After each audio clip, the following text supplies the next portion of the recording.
আমার প্রথমে দেখে, কারণ ওর ওর সঙ্গে অতটা কানেকশন বা কথাবার্তা হয় না, কিন্তু প্রথমে দেখতাম যে মেয়েটা স্মার্ট ভ্যালু করবে তো, বা লাস্ট 3 মাস চলবে তো, হয়তো আমার টিমেও না, আগামী দিনে কন্টিনিউ করবে তো, কিন্তু এখনও দেখছি জার্নি কন্টিনিউ করছে এবং আগামী দিনে করবে অবশ্যই, আমার সেই আশাটা রয়েছে। তো নেক্সট এরকম একজন পার্সনকে ডেকে নেবো, প্লিজ ওয়েলকাম মিস সুপ্রিয়া মণ্ডল।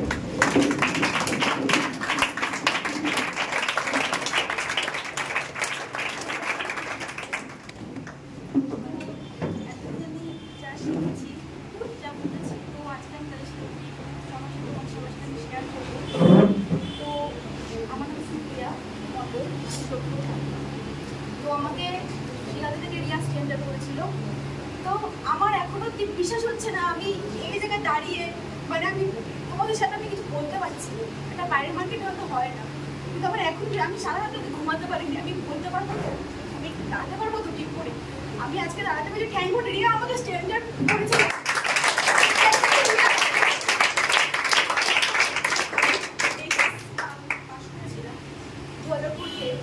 তো অ্যাক্সিডেন্টে আমার একটা বিয়ে হয়, সেটা থেকে বিয়ে হয়, সেটাতে নানা কারণে আমার বাচ্চা শুরু হয় না, আমাকে সারা রাত ঘুমাতে দিত, আমাকে সারা রাত মারা হতো, খেতে অব্দি পারতাম না, প্রচণ্ড সেখান থেকে প্রচণ্ড আমি স্ট্রাগলিং করেছি, সেটা থেকে বেরিয়ে আসার ভয় ছিল না, মানে আমাকে ঘরের কোথাও বেরোতে দিত না, প্রচণ্ড পরিমাণে টর্চার করা হতো, এমনকি সারা রাত স্ট্যান্ডো গেঞ্জি ভিজিয়ে ফোন করে আমাকে সারা রাত করে মেরেছে, এমনকি শীতকালে যখন নিজের মধ্যে শুয়ে রয়েছি কিছু দেয়নি, আমার বডির মধ্যে বাথরুম অব্দি করে দিয়েছে, আমাকে ঠাকুরের গ্লাস ধরে আমাকে এখন চিপে ধরেছে, খাবার মুখের মধ্যে ছুঁড়ে মেরেছে, মানে এরকম অবস্থা।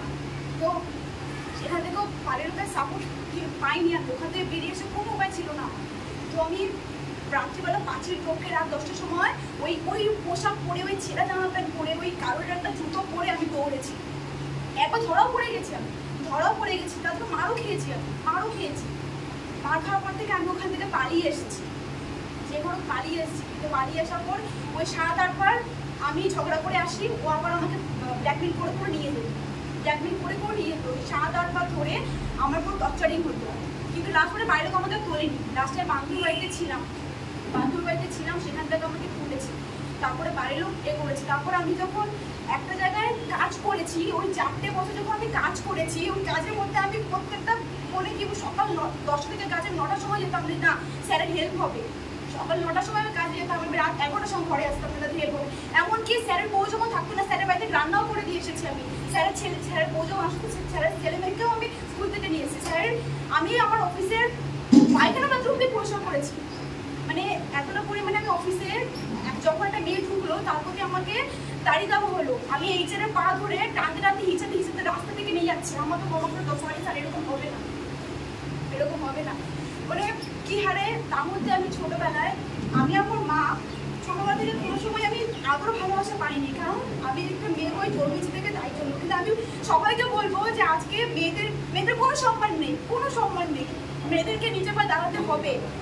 এই যে ডাক্তার আর যে কোনো ঘটনা, ওদেরকে কোনো সম্মান পেয়েছে, মারা যেতে হলো, কিন্তু আমি এখানে বলবো থ্যাংক গড আমি স্মার্টগুলো পেয়েছি, দেখে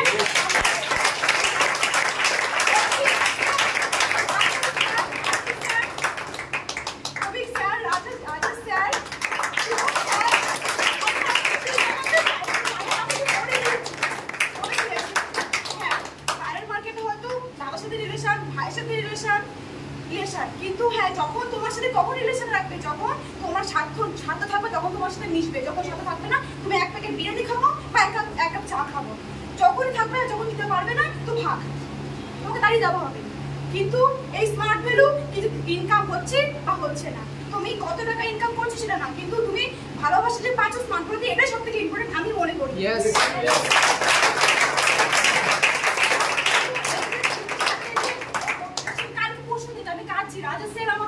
আমাকে বোঝাচ্ছি না তোমাকে এটা করতে হবে না স্যার, আমার নিজেকে মনে হচ্ছে যে আমি একটা, এই যে যখন আমি ওখান থেকে ফিরে এসেছিলাম সারা পাড়ার লোক আমাকে নিয়ে হাসাহাসি করতো, ঘর থেকে বেরোতে পারতাম, আমি মানে 4-5 বার সুইসাইড করতে গেছি, আমাকে নিজে শেষ করছে, আমি কি করলাম, আমি নিজে একটু কলঙ্কিত হয়ে গেলাম।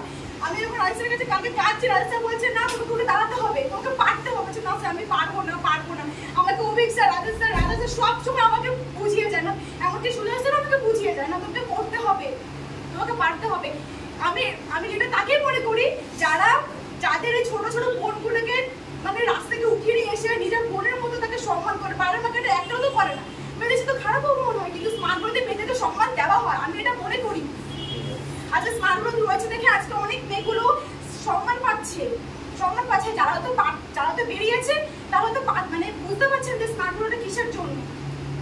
বিশেষ মানে মানে মানে কি বলবো, মানে স্মার্টফোনটা অনেস্টের সাথে কাজ করছে দেখে আজকে 25 বছর পার হয়ে গেছে। আজকে তো অনেস্টের সাথে কাজ না করতো একে 25 বছর পার হতো? একদমই হতো না।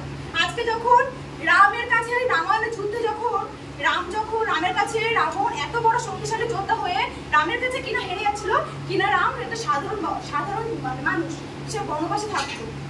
কিন্তু যখন কুম্ভকর্ণ যখন হচ্ছে গিয়ে উঠলো, তখন কুম্ভকর্ণ রাবণকে জিজ্ঞেস করলো, আপনি আমাকে জাগিয়েছেন, রাবণের মধ্যে নিশ্চয় কোনো কারণ আছে। তখন রাবণ বলছে কি করতে হবে? তখন বলছে তোমাকে রামকে বধ করতে হবে। বলছে কেন? তখন কুম্ভকর্ণ একটা কথা বলেছে বলে ইতিহাস তৈরি হয়ে গেছে। কুম্ভকর্ণ বলেছিল, তুমি রাবণ, তুমি হতে পারে শক্তিশালী, তুমি রামের থেকেও শক্তিশালী, কিন্তু রাম কিন্তু সত্যের সাথে, তাই ওকে কোনোদিন কেউ হারাতে পারবে না। তারপরে স্মার্ট ভ্যালু সত্যের সাথে আছে, থেকে স্মার্ট ভ্যালু কারোর কোনো কেউ কিছু করতে পারবে না।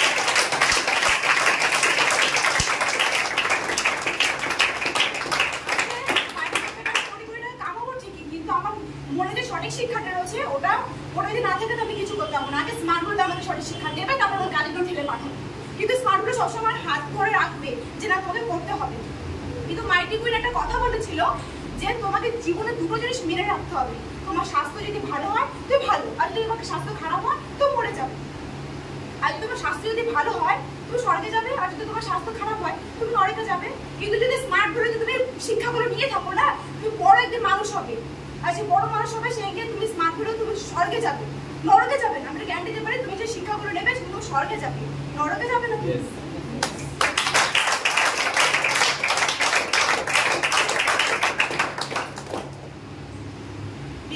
কথা বলেছিলেন, ये जो नियति है वो राजकन्या है, फिर भला चाहे 14 वर्षों का वनवास वो है जब वो राजा बनेगा। তো আমি চাইবো যে আমার মতো অবস্থা যাতে কোনো মেয়ের যাতে না হয়। আমি চাইবো যে স্মার্ট ভ্যালুতে সবাই এতে মন দিয়ে করুক।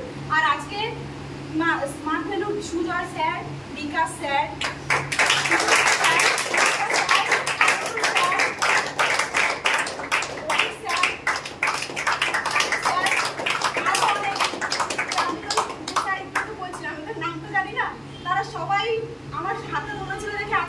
এই জায়গা থেকে আমি উঠে আসতে আমি জানি না যে আমার মতো মেয়ে পারবে কিনা, আমার মানে মনে হচ্ছিল যে আমি পারবো। এই যে সকালবেলা আমি যখন আসবো, আমি বিকাশের ট্রেনিং চালিয়ে আমি ঘর মুছছি, পাশে বাড়ি থেকে বলছে তুই 6টার সময় উঠে এইসব কি চালাচ্ছিস? কিন্তু কালকে রাজস্থান থেকে শিখিয়ে দিচ্ছ, তোমাকে লোকে যা বলবে তুমি কিছু মনে করছো, হালকা স্মাইল দেবে। কিন্তু ওই যে বিকাশ তারা সুযোগ আমি যে বললো, তখন আমি বললাম যে আমি এই জ্ঞানগুলো শুনছি, আমি একদম বড় হবো, কিন্তু তোমরা সায়রা মুভি দেখে তোমার ছেলেমেয়ে যখন কান্নাকাটি করে তখন তো তোমার দোষ নেই।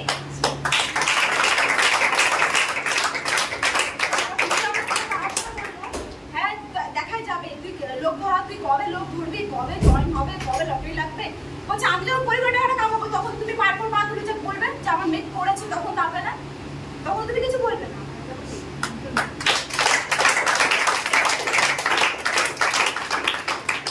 তো আমার নেক্সট টার্গেট হচ্ছে গিয়ে আমি সুপার স্মার্ট হবো, গোল অ্যাচিভ করবো।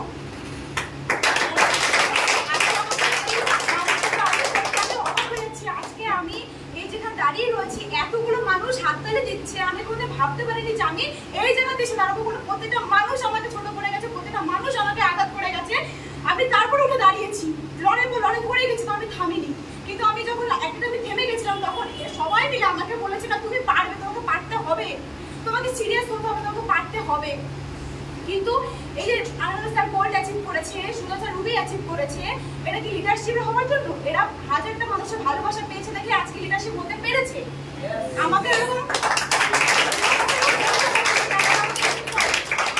আমি চাইবো যে আমি তো জীবনে মানে কোনদিন করতে পারি না। আমি চাইছি যে আমি আমার ফ্যামিলিকে দেবো, মানে আমি কারোর জন্য কিছু করতে না পারি, আমি আমার মায়ের জন্য করবো, আমি আর মায়ের জন্য করবো। আমার ইচ্ছে আছে আমি একটা বড় বাড়ি করবো।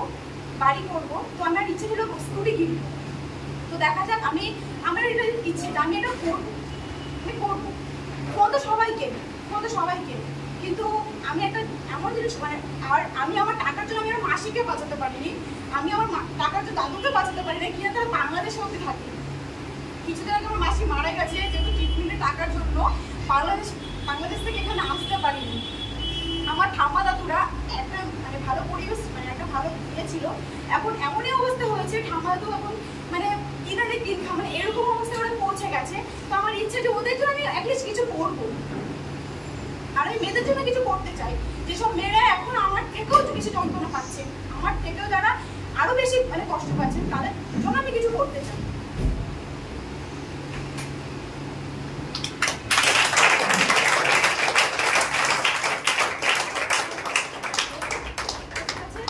আমরা তাহলে সবাই, আমি মনে করি যে এখানে যারা রয়েছে সবাই একটা ফ্যামিলির মতো, মানে আমি মনে করি আমরা যেখানে কাজ করবো একটা পরিবারের মতো হতে হবে।